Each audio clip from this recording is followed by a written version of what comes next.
Bom, gente, eu continuo aqui a aula, eu vou repetir o exemplo, que eu falei muito rápido, eu acho. Então, nesse exemplo aqui, a gente fez um exemplo com 20 amostras ou observações, que a gente dividiu em 4 folds. Cada fold vai ter 5 amostras.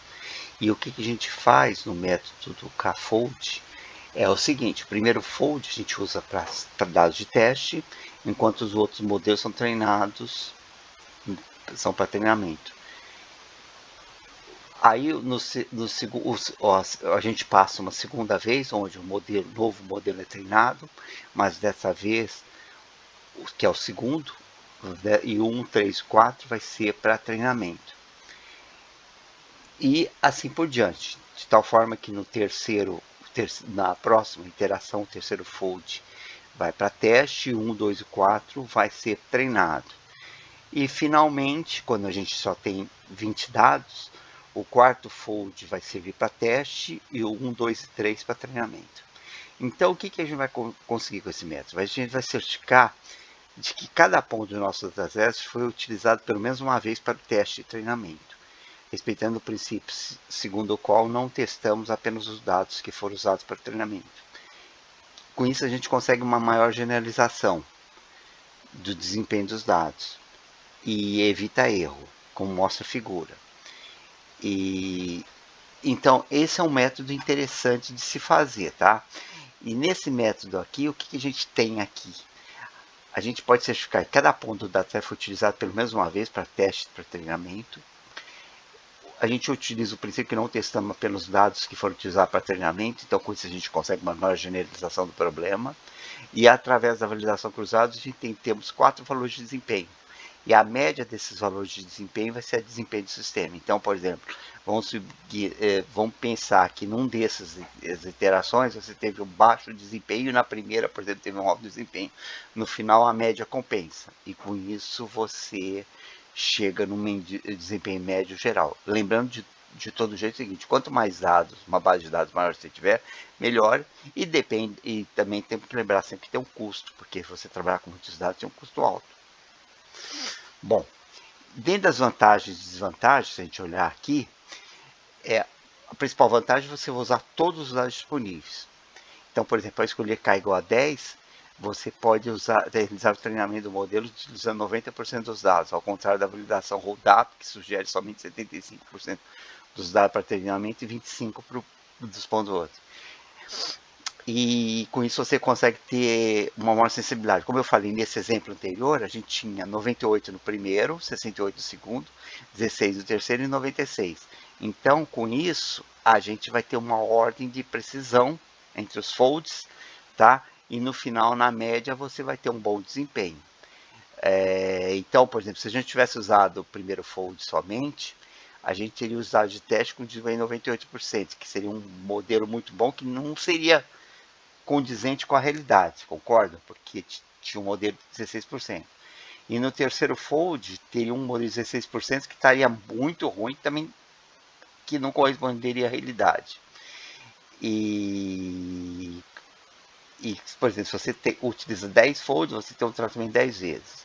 Então, quanto dados mais tivermos, vai ser melhor o processo, logicamente, mas menor a precisão. Menor a precisão do sistema, maior a precisão do sistema, desculpa. E a Roll-up, outro método de validação Roll-up, que a gente já falou anteriormente, você tem só uma única validação.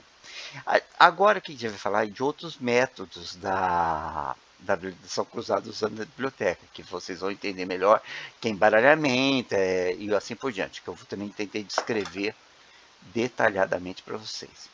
O que é importante saber da biblioteca Scarlett? Você tem algumas coisas que é interessante, que ele vai tentar explicar.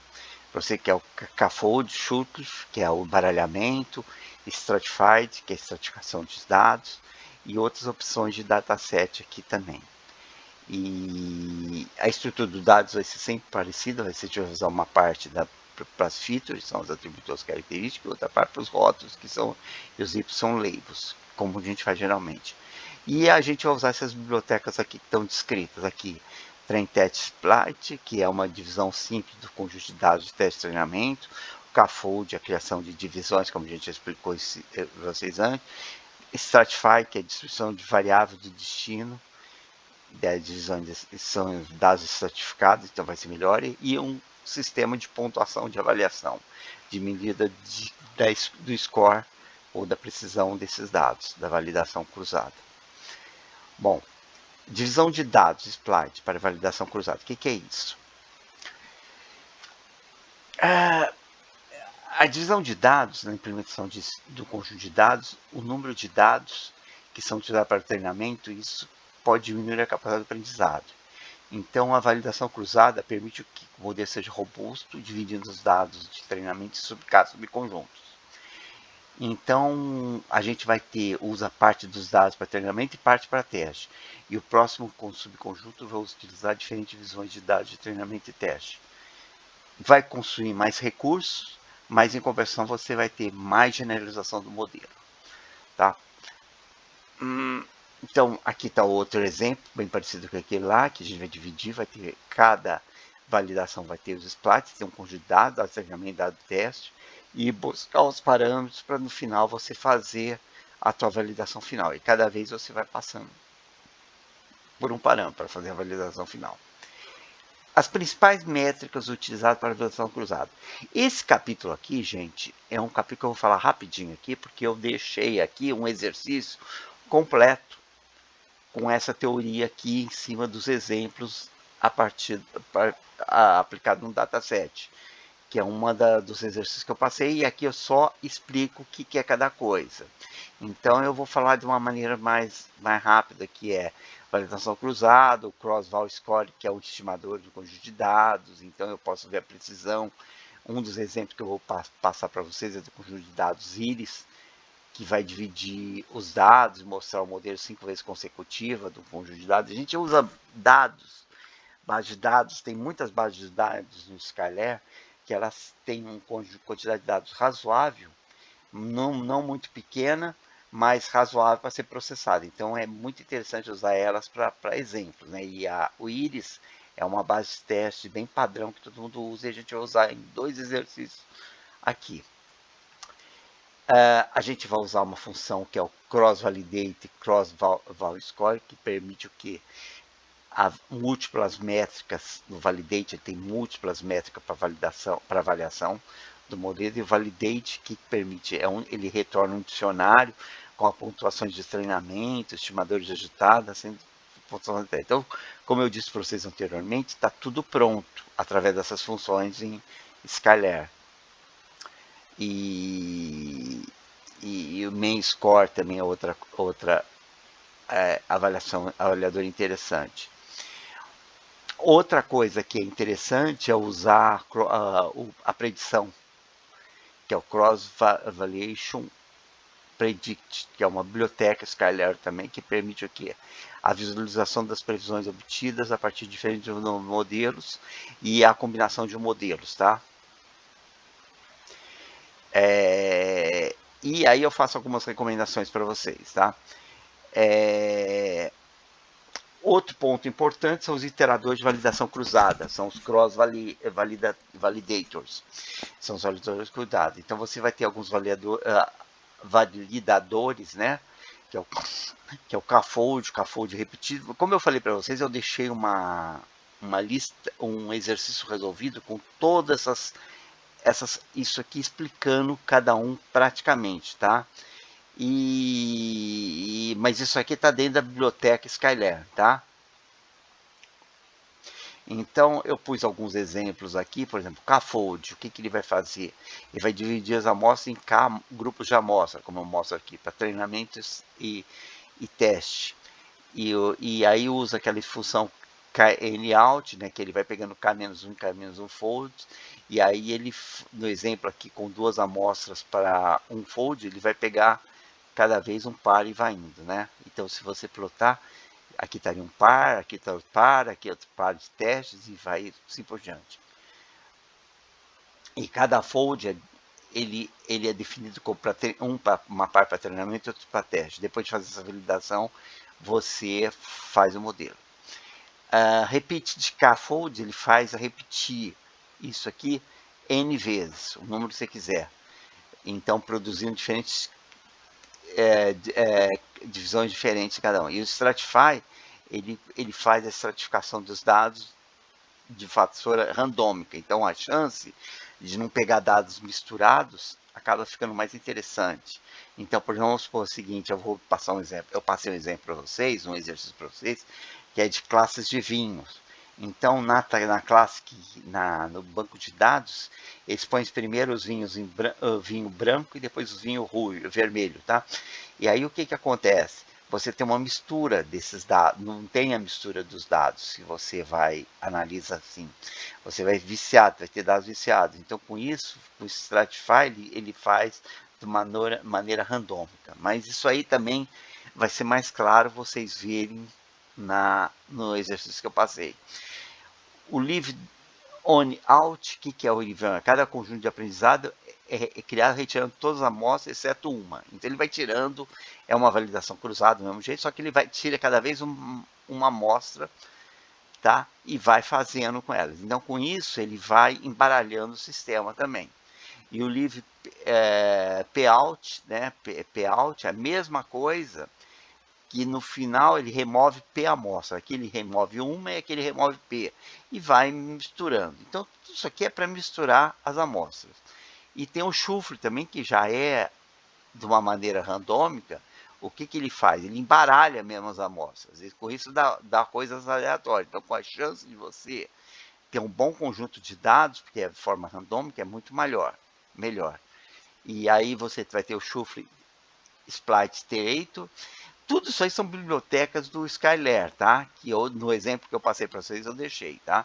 E vai fazendo. E aí você vê a estratificação também, que a estratificação o que é? Você garante que as frequências de classe relativa sejam preservadas aproximadamente de cada fold de treinamento e validação. Então você preserva. E é isso que se fala de estratificação. Então, cada conjunto contém aproximadamente a mesma porcentagem de amostra de cada classe de destino que o conjunto completo. Então, com isso, você acaba preservando as proporções. Você fala, aproximadamente 1/10 no conjunto da amostra de treino e teste. Com isso, você consegue um melhor resultado nos dados.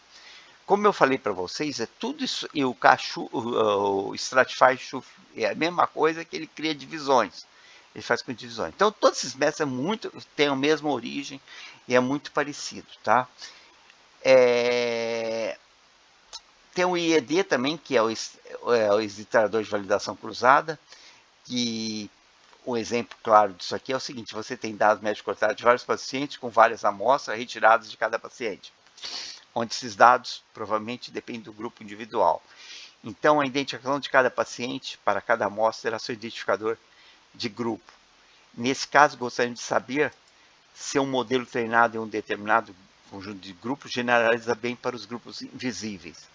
Para medir isso, precisamos garantir que todas as amostras no fold, aqui é fold, dobra, é fold de validação, vêm de grupos que estão sendo representados de forma alguma no fold de treinamento emparelhado.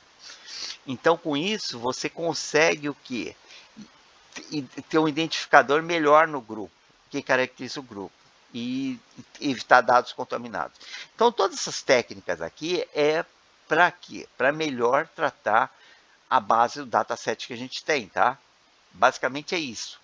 Então, eu espero que com os exemplos fique mais claro para vocês, tá? E então, aqui eu falo um pouco mais da teoria, mas como eu passei para vocês, tem um arquivo que tem exemplo por exemplo disso aqui que está aparecendo. E tem também a avaliação de dados temporais, de série de dados temporais, que é no caso que você tem dados que variam com o tempo. Então, com isso, o tratamento, você tem que levar em conta a evolução temporal dos dados e observações futuras. Então, com isso, vocês têm que pensar, usa uma função específica para séries temporais, que também estou passando um exemplo para vocês. E, finalmente, você tem o embaralhamento dos dados, que é o shuffling, né? Que você vai embaralhar os dados. Eu faço algumas considerações que são importantes na validação cruzada, e sempre comparando. E, no final aqui, eu passo exemplos simples de validação de dados cruzados, usando a biblioteca Scalar, vocês veem o seguinte, bastando você definir teu X e o Y, que são os features labels, depois se é 2 ou 3 comandos você faz tudo, e você consegue fazer, achar os score da tua avaliação e assim por diante, tá? E você também tem aqui um parâmetro que é importante, que é o CV, que é o Cross Validator, que é o número de folds que você vai querer, tá? Então, no caso aqui, eu fiz, nesse exemplo aqui, eu fiz para 5 e para 3 folds, só para vocês verem, né? Que mais eu tenho aqui? Outra coisa, você pode fazer a mesma coisa de etapas, né? Com SVC, que é Support Vector Machine, Support Vector Control, né? Que é o quê? Que para esse tipo de estrutura, você embaralha, você pega o teu sistema e você cria dados. Então, por exemplo, se você tinha dados viciados nos teus vetores aqui, 00011, você embaralha eles, com isso você tem uma validação melhor. Então, sem pensar no número de vezes que ele faz o corte, né? Que é um fator interessante. E que mais, gente, é importante aqui? E no final eu mostro um exemplozinho também pequenininho com dataset Iris, que é muito usado em Python, porque é uma base de dados pequena, 150 medições, com 3 variedades de flores de íris, 50 para setosa, 50 para íris e 50 para íris. E aqui o que eu faço? Eu faço o exemplo que eu mostrei para vocês, e no final eu faço a minha distribuição e avaliação do codificador. Então você vê que o programa em Python, usando a Scalar, né, é pequeno, né, então, e fácil de ser entendido, né. No final eu vejo o meu score, né, minha pontuação, que no caso aqui, usando essas bibliotecas aqui, vai dar 97%. E ele já faz todo o embaralhamento, ele faz tudo, tá? E finalmente aqui para vocês, só para concluir, né, o que é essa biblioteca aqui, validação cruzada? É uma biblioteca que permite divisão de dados, treinamento e teste, que é um conceito básico, mas que se usa muito em machine learning. E é importante para isso você ter dados suficientes para poder fazer essa estratificação, essa divisão dos dados. E ela vai ajudar a melhorar a pontuação, o score, e tirar as inconsistências do sistema, tirar o overflow. Então eu paro por aqui, tá? Mas é uma aula importante essa aqui, e espero que os exercícios que eu passei resolvido para vocês seja possível vocês entenderem esse assunto. Obrigado, tá?